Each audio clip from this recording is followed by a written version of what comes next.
আসসালামু আলাইকুম রহমতুল্লাহ। বন্ধুরা, এই যে এটা হলো আমার এই যে ঢেঁড়স ক্ষেত। তো এই ঢেঁড়স ক্ষেতের তো আপনারা জানেন যে আমি একটা ভিডিও দিছি, দেখছিলাম যে আমার ওই যে দেখাইছিলাম যে গাছগুলা সব একেবারে মর্মান্তিক অবস্থা ছিল, এগুলা খুবই দুর্বল ছিল, এগুলোতে ফুল দিব আমি কখনো আশাই করি নাই।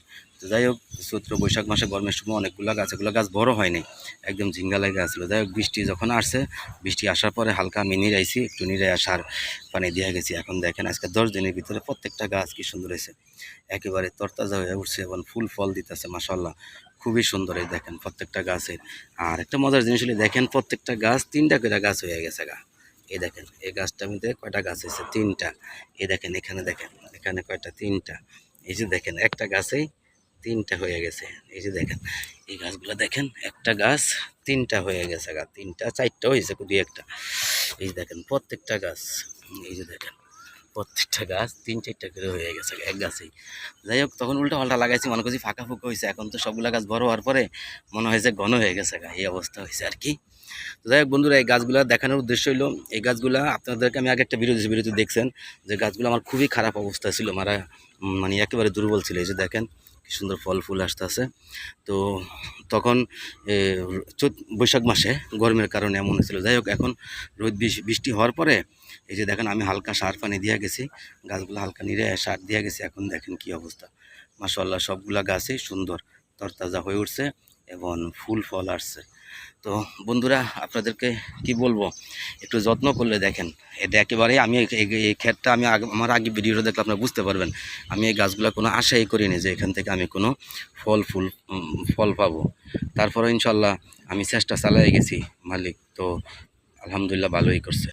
এই যে দেখেন প্রত্যেকটা গাছ মাশাআল্লাহ ফল আসছে ফুল আসছে। এগুলো যখন প্রথম আমি লাগাইছিলাম তখন ওই যে খুবই খারাপ ছিল। তো যাই হোক বন্ধুরা, আপনাদেরকে আমি যে কথা বারে বারে বলি সেটা হলো আপনারা অবশ্যই গাছ লাগান, যে যেখানে পারেন গাছ লাগান, পরিবেশ বাঁচান। এই গাছ আমাদেরকে অক্সিজেন দেয়, এই গাছ থেকে আমরা সর্বদিক থেকে আমাদের পরিবেশ সুন্দর হবে, তারপর আমাদের খাদ্যের চাহিদা মিটবে, সকল চাহিদা মিটবে এবং আমাদেরকে ভালো অক্সিজেন দিবে এই গাছ। তো ঠিক আছে বন্ধুরা, আপনারা সবাই গাছ লাগান, বেশি বেশি করে, যার যেখানে জায়গা আছে গাছ লাগান, পরিবেশ বাঁচান, আর হলো খাদ্যের চাহিদা মিটান। আর বিশেষ করে জলবায়ু পরিবর্তনের জন্য বাংলাদেশ খুব ঝুঁকিপূর্ণ অবস্থা। আপনারা অবশ্যই শাক সবজি যে কোনো গাছগাছালি লাগায়া আমাদের পরিবেশের ভারসাম্য রক্ষা করবেন। আমি জানি না আপনাদেরকে কতটুকু আমি উৎসাহিত করতে পারতেছি।